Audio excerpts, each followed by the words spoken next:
8वां अध्याय श्री कार्तिक मास महात्म्यम। कार्तिक स्नान एवं व्रत की विधि। हे राजन, नारद जी ने महाराज पृथु को नक्त व्रत के बारे में बताकर कार्तिक मास में स्नान के महत्व के बारे में भी बताया। अब मैं वह तुम्हें बताता हूँ। इस विषय में जानने हेतु मैंने परम पिता ब्रह्मा जी से प्रार्थना की थी। जब उन्होंने मुझे जो बताया वही मैं तुमसे कहता हूँ। ब्रह्मा जी ने कहा कि हे नारद, तुमने यह प्रश्न लोक हितार्थ में किया है, अतः मैं विस्तार से बतलाता हूँ। हे नारद, जो कथा मैं तुमसे कहने जा रहा हूँ, इसके श्रवण मात्र से ही पापों का नाश हो जाता है। एक समय नेमशारण में सोनिक ऋषियों से सूत जी ने कहा कि हे ऋषिगणों, सत्संग से मन पवित्र होता है एवं पाप दूर होते हैं, ज्ञानियों को मोक्ष मिलता है और संसारिक कामनाओं की पूर्ति होती है।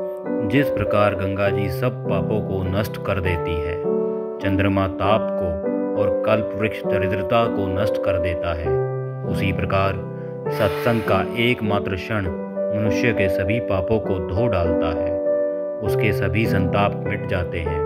हे पुत्र, सत्संग का एक क्षण भी दुर्लभ मोक्ष को प्रदान करने वाला है।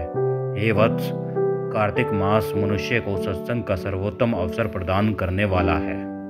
इस माह में धर्मनिष्ठ महिलाएं एवं पुण्य आत्मा पुरुष 2 घड़ी रात्रि रहने पर शैया का त्याग कर देते हैं और कुश, तिल, अक्षत, पुष्प तथा चंदन लेकर किसी सरोवर पर जाते हैं या किसी नदी या जलकुंड पर स्नान करते हैं। हे पुत्र, घर के स्नान से तालाब पर जाकर स्नान करने से 10 गुना अधिक फल प्राप्त होता है। तालाब के 10 गुना फल नदी में स्नान करने से मिलता है। नदी से 10 गुना फल संगम में स्नान करने से मिलता है और इससे भी 10 गुना अधिक फल किसी तीर्थ पर किए गए स्नान से मिलता है। स्नान उपरांत भगवान विष्णु को अर्घ्य अर्पित करके प्रार्थना करें कि हे कमल नयन, हे जल में वास करने वाले नारायण, आपको बारंबार नमस्कार है, आप मेरा अर्घ्य स्वीकार करें। हे जगदीश्वर, आपका निवास जल में है और जल ही इस चराचर का जीवन है। हे देवेश, आपके नाम का स्मरण कर मैंने कार्तिक स्नान किया है।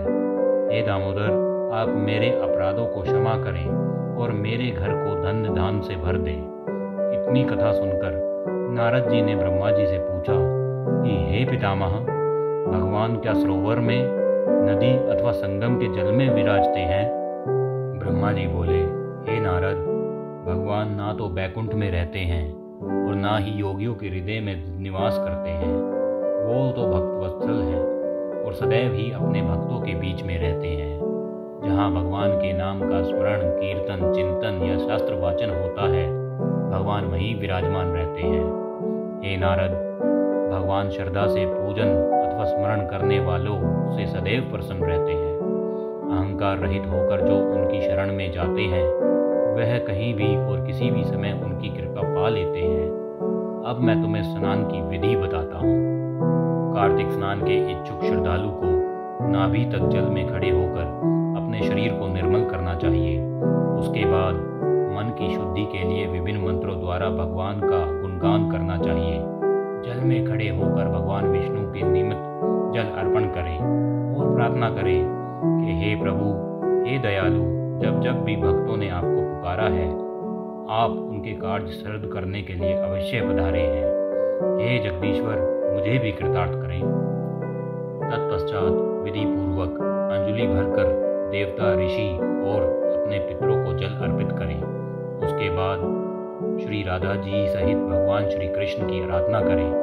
फिर वेद विदाओं में प्रांगत शालीन ब्राह्मणों का सम्मान करें। हे वत्स, ऐसे ब्राह्मण जो ईश्वर का भक्त, वेद विद, विनम्र और त्यागी हो, उसके दाहिने पैर में सभी तीर्थ, मुख में वेद और अंगों में देवताओं का निवास होता है, इसीलिए ब्राह्मण का सम्मान किया जाता है। हे पुत्र, इसके बाद श्री हरि प्रिया तुलसा जी का पूजन अवश्य करना चाहिए। तीर्थराज प्रयाग में संगम पर विधि विधान से स्नान करने का जो फल मिलता है, वही तुलसी का पूजन करने से भी प्राप्त होता है। काशी में भगवान विश्वनाथ का ध्यान करके प्राण छोड़ने वालों को जो फल प्राप्त होता है, वही फल कार्तिक मास में तुलसी जी का पूजन करने से प्राप्त होता है।